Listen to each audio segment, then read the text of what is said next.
Hello, my name is Julie Ferguson and I'm a lecturer in Earth Systems Science at UC Irvine. And today I'd like to share with you a program I've been involved in for the past 5 years on engaging American Indian students in Earth Systems Science through a residential summer camp.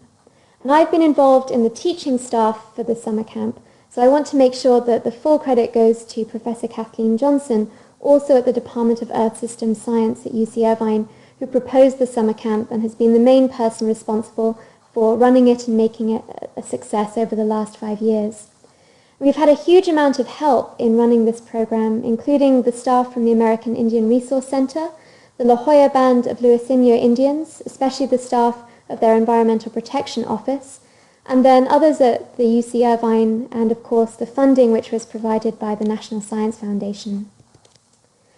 So the motivation behind setting up this summer camp was to try and increase the number of American Indian students who are interested in pursuing environmental science or geoscience degrees at college. If you look at the graph here, it shows the percentage of geoscience bachelor degrees awarded to different underrepresented groups. The Native American groups here are shown in yellow, and you can see that we really haven't made much of a difference in terms of increasing the participation of these students over the last 10-15 years. It's hovering at sort of less than 1%, which makes this group one of the most underrepresented in the geosciences. And this is despite a really critical need for qualified environmental professionals within tribal communities who can help their community manage the land and resources that they're responsible for, as well as deal with environmental problems such as air or water pollution, and of course the coming threats due to climate change. And there are a huge range of potential environmental problems that face the tribal communities across the US, and that can range for anything from the pipelines that we saw a great deal about this summer and over the past year, to the threat of drought in the southwestern US, and then up, of course, in Alaska we have thawing permafrost destroying villages, and the meltback of sea ice, which limits the community's ability to pursue their traditional way of life. And so there's a huge potential to increase the number of students who gain these degrees and can give back to their communities. So the program itself was called the American Indian Summer Institute in Earth Systems Science, which is quite a mouthful, so we shortened it to ASIS. And this is a 2-week residential summer program for students in grades 9 through 12. The first week was spent camping at the La Jolla Indian Reservation down near San Diego. And this was a great opportunity to really get the students to know each other in this more intense environment, and to give them a chance to do hands-on experiential learning outside in the natural environment. The second week, we bring the students back to campus. They stay in the dorms and they work on individual projects and do native studies classes. And this is to give them a sense of what living on campus is like, so they can picture themselves at college and carrying out these classes. So the program was designed based on previous work that showed what sort of parts were most relevant and most impactful for Native American students. So we emphasized place-based experiential outdoor learning. We emphasized the relevance of earth and environmental science to tribes, and especially we included the indigenous knowledge that the students could bring and paired that with the more Western aspects of science. We involved Native community members, elders and educators wherever possible, and we've tried to develop these strong partnerships between the university researchers, the tribal community members, the program staff and students that we hope will continue for many years to come. So in terms of the major themes we had, the first week, as I mentioned, was camping at the La Jolla Indian Reservation. And during this week, we took the opportunity to introduce the students to various geoscience concepts that we wanted them to understand and that we felt were important. And that included getting them to think about the Earth as this very complex, interconnected systems where we're constantly moving material from one place to another. There's these complex feedbacks going on. And so we did that via the water cycle and the carbon cycle.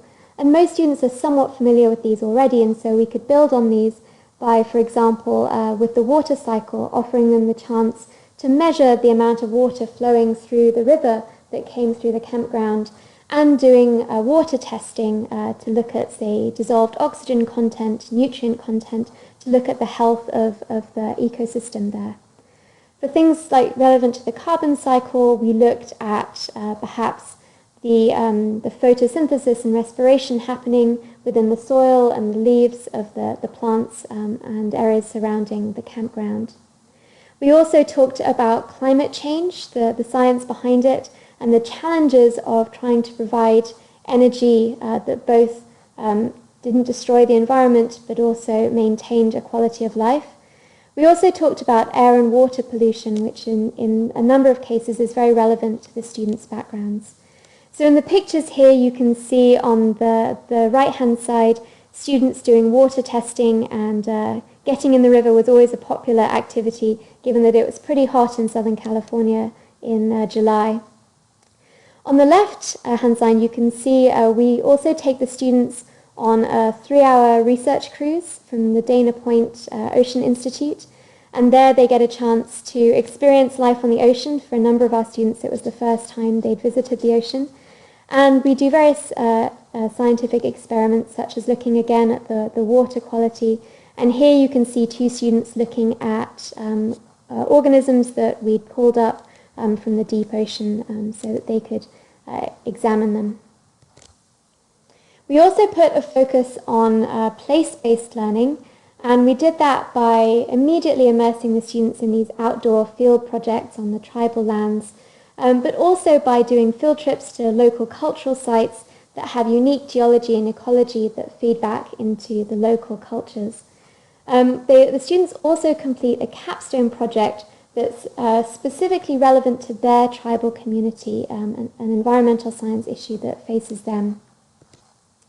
And here are some examples of the capstone projects that the students have carried out over the last few years. At first, the students worked on individual projects, but as we had more and more students returning for a second or a third year, we teamed them up in pairs so that the older students could mentor the younger ones. And this provided a really interesting insight for a lot of the students, given that the issues that their tribes were facing were often very similar, and so they could share possible solutions. So here are just some of the ones from the previous years. So students looked at fracking on the Cherokee Reservation.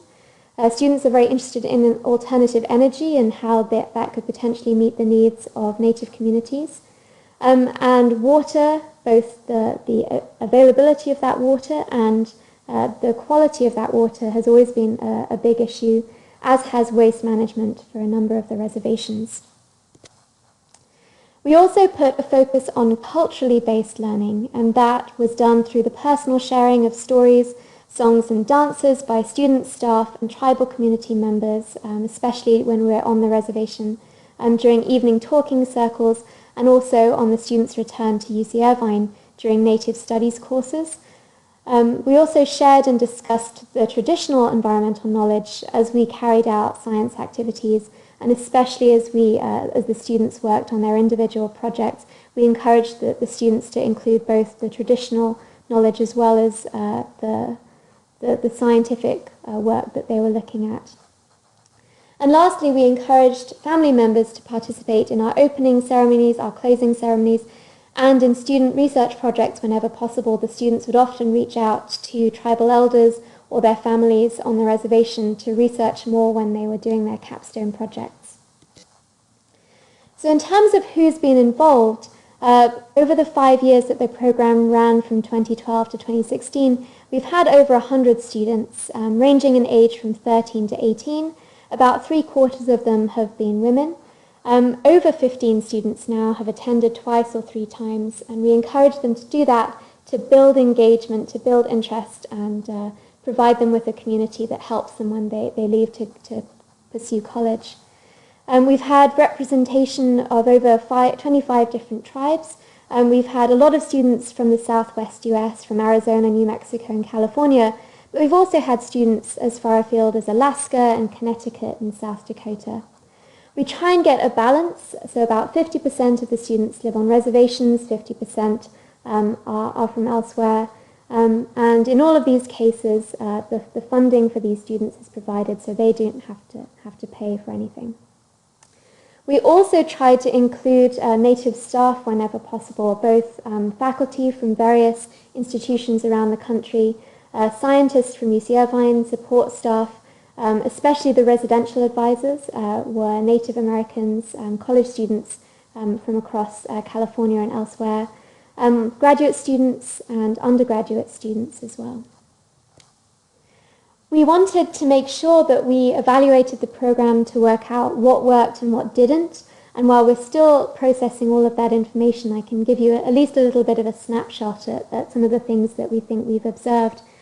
So we did a pre-post survey aimed to capture student gains relevant to their Native American identity, college goals, college preparation, high school preparation, peer social support, and then lastly, earth science knowledge, which while we thought is important, it's not perhaps the main goal. The main goal is to make sure that the students feel confident, that they can finish high school, that they can go on to college, and that they find something that interests them. We also carried out focus groups immediately after the Institute to capture more qualitative information about their experiences, both in the field and at UCI, and we used that information yearly to try and alter the program to make sure that it's relevant to all of the students. And we're going to continue to collect longitudinal data to study whether the students do continue to college, what majors they select, and whether they do indeed graduate. And already we have a number of students who've gone on to great colleges and are intending to major in earth or environmental science. In terms of the statistically significant gains, here are just a few of the statements that showed real improvements from pre to post. So things like, I feel that I'm prepared to successfully complete high school, I can see myself graduating from college, I'm knowledgeable about my native culture, and that was especially something that we saw increase among the students who weren't from reservations. Upon graduating from college, I plan to bring my skills back to my reservation. I am aware of current native issues, and I think I can handle the coursework required to become an Earth Systems scientist. And that last one was something that we've worked very hard on over the last 5 years to increase the students' confidence, because the first few year was perhaps a little low, and we've got that up to about 95% now, which is great. After the program itself, we don't just sort of cut the students loose, we really do make sure that we follow up. So the resident advisors, the resident assistants, the teaching assistants and the staff continue to keep in touch with the students, most commonly via social media, because that's what the students use. And we offer support, peer advising, especially for students moving away to college. We offer advice, including writing recommendation letters for those students who are applying, for example, to the Ivy Leagues. And we continue to post opportunities and scholarships for students who are interested in attending college or who are still in high school and looking for other ways to engage in science.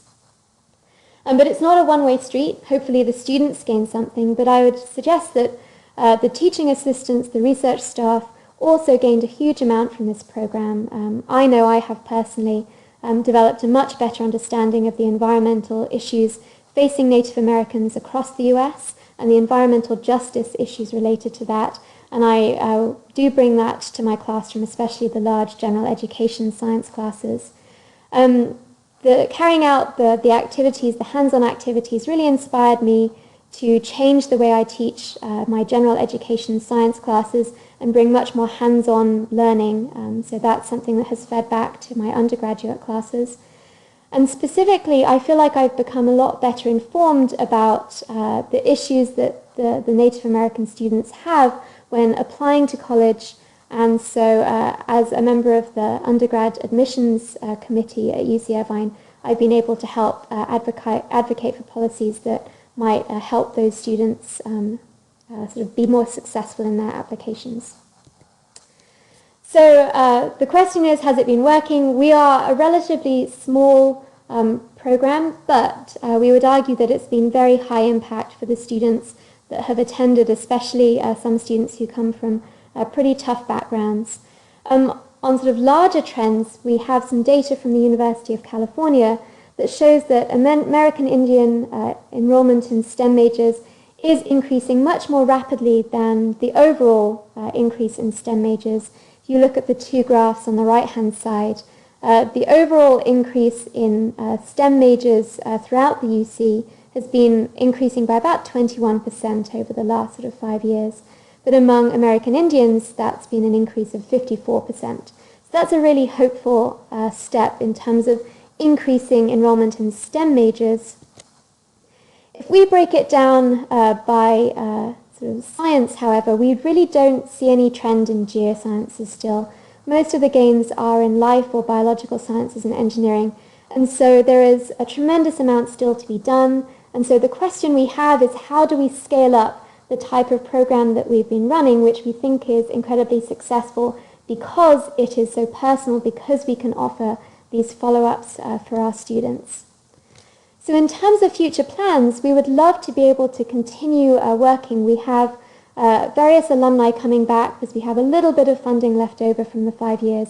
So we're having alumni come back this summer, and we'll be asking them how they think we can improve this as well. But we are actively looking for funding opportunities to continue this project, and collaborators who would like to be involved. We're hoping to partner with existing programs in Southern California that are already working with schools who have large proportions of Native American students. And we think that by focusing geographically on Southern California, we can hopefully expand the number of students we can engage with and offer sort of longer-term opportunities and more frequent follow-ups. New ideas also involve creating new programs that are relevant to more specific environmental issues such as coastal management, and also incorporating more environmental justice by partnering with Sacred Places Institute for Indigenous Peoples. And this is a Los Angeles-based indigenous-led organization that works to build the capacity of tribal nations and indigenous peoples to protect sacred lands, waters, and cultures. And for anyone in Southern California, this is a great group to know about. So to end, I'd just like to acknowledge the huge number of people that have been part of this, especially the La Jolla Band of Lewis and Yo Indians, Angela Mooney Darcy from the Sacred Places Institute for Indigenous Peoples, who's been involved, the Wishtoyo Foundation, who have a village on the traditional Chumash land up near San Diego, who I recommend as well, and of course all of the participants over the past few years.